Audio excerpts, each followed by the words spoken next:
Mesdames et messieurs, je vous souhaite la bienvenue dans ce Inktype Live au sujet de la vérification des assemblages dans la construction en acier. Donc, nous allons voir tout ce qui est assemblage dans AxisVM. Pour faire la vérification des assemblages, vous avez besoin du module SC1 ou du plugin pour pouvoir le faire. Si vous l'avez, donc ici, tous ces icônes qui représentent un type de connexion, ils sont actifs. Sinon, c'est en grisé. Donc, le modèle, comme je vous ai dit, il a déjà été calculé. Si on vient là et on montre, voilà, vous avez ici le modèle qui a été calculé. Vous avez même ici le rendement dans des poutres, etc. Et là, aujourd'hui, on va faire maintenant créer une connexion entre la poutre et le poteau là. Pour le faire, je vais ici cliquer sur le type de connexion que je veux. Et ensuite, nous devons ici sélectionner la poutre, le poteau. Et je vais sélectionner le nœud d'intersection des deux. Si je fais valider, la fenêtre elle est de ce côté. Voilà, nous avons ici la fenêtre. Tout d'abord, ici de ce côté, normalement, vous ne pouvez rien changer parce que ça, il a pris directement les sections et le matériau que vous avez déjà dans votre modèle. Si vous voulez changer quelque chose, il faut le faire avant de faire la vérification de l'assemblage. Par contre, ici, les paramètres de plaque, ça, vous pouvez changer.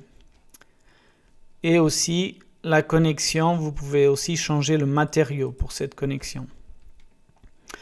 Ensuite, vous avez ici le type de combinaison, etc.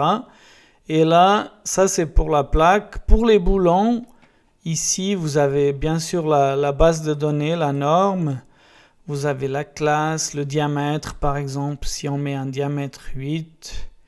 Là, si jamais, on peut voir la vue en 3D, juste pour vous montrer. Voilà, on a 2 boulons, etc. Mais si je rajoute ici 3 et je reviens directement, vous voyez, il m'a rajouté 3 boulons. Il ne m'a pas rajouté, il m'a rajouté 1, pardon, donc on aura 3 boulons. Là, je reviens à ma configuration de 2 boulons. Ensuite, espacement égal. Si vous cochez, l'espacement sera exactement égal. Sinon, vous devez définir vous-même quel espacement, etc. Ensuite, ici, vous avez la catégorie de connexion et côté boulon, donc il n'y a pas grand-chose à faire. Vous pouvez aussi faire, par exemple, c'est contrôler aussi le dessin. Donc ici, vous avez déjà le dessin de la connexion. Bien sûr, vous pouvez aussi l'exporter au moyen de DXF. La géométrie, si vous cliquez, il va vous vérifier si la géométrie est juste, voilà, par rapport à votre assemblage. Ensuite, dans les soudures, voilà, ici vous avez les soudures. Par exemple, je peux mettre ici 4. Vous pouvez activer les soudures d'aile ou pas, mais là, comme on a une connexion qui est rotulée, donc je ne vais pas mettre... je vais pas activer la soudure des ailes, pardon.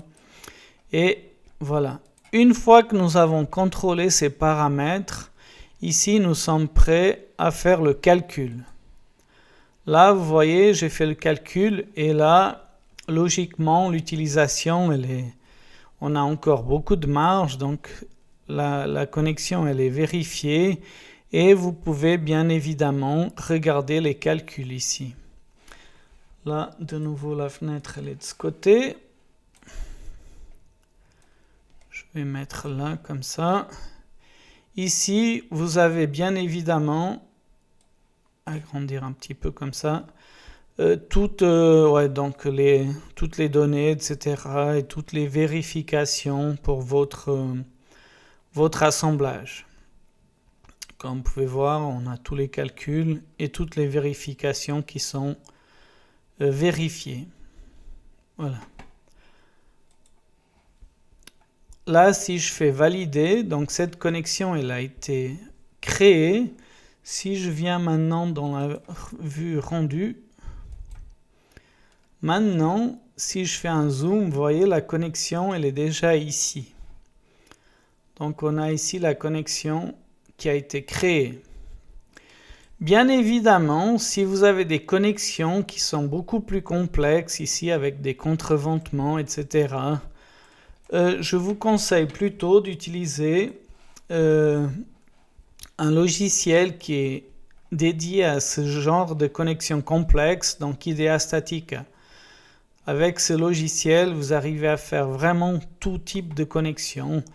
Ici, avec le plugin, on peut résoudre facilement des connexions simples, mais si vous avez des connexions très complexes, c'est mieux d'utiliser ce logiciel. Voilà. Ensuite, vous avez aussi la possibilité de venir ici dans Complément, puisque je vous ai dit que c'était un plugin, et ici de cliquer sur Style Connexion Monopost SC1.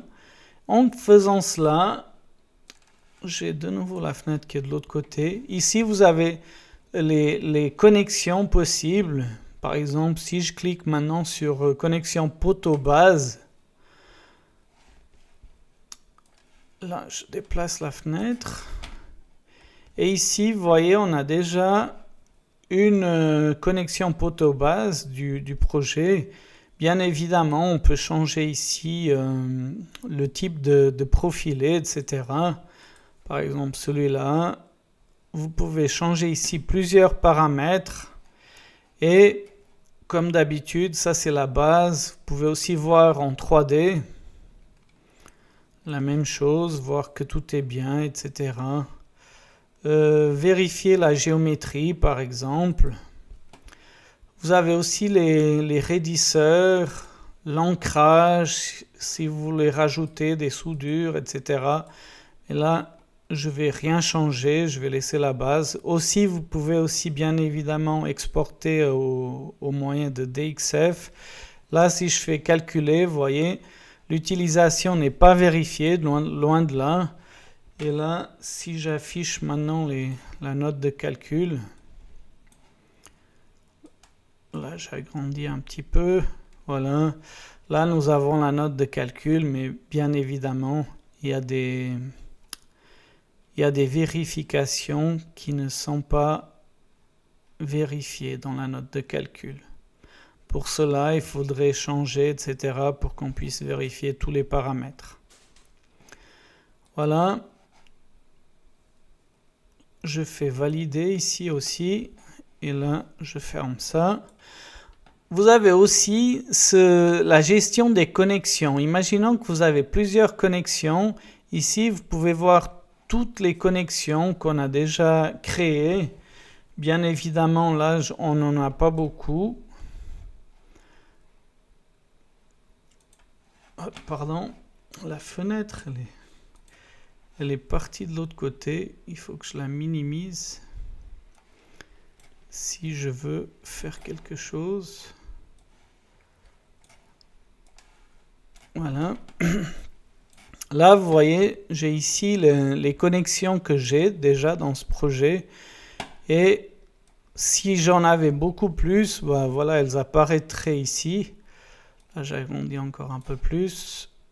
Comme ça, il y a toutes les informations qui sont visibles. Ici, vous avez, vous voyez, structure autonome. Et là, vous pouvez aussi calculer toutes les connexions.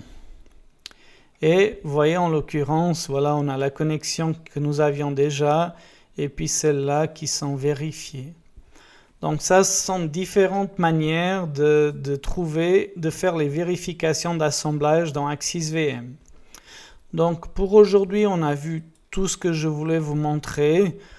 Pour ma part, je vous remercie beaucoup de m'avoir suivi dans ce Inktip Live et je vous souhaite un agréable après-midi. À très bientôt, au revoir.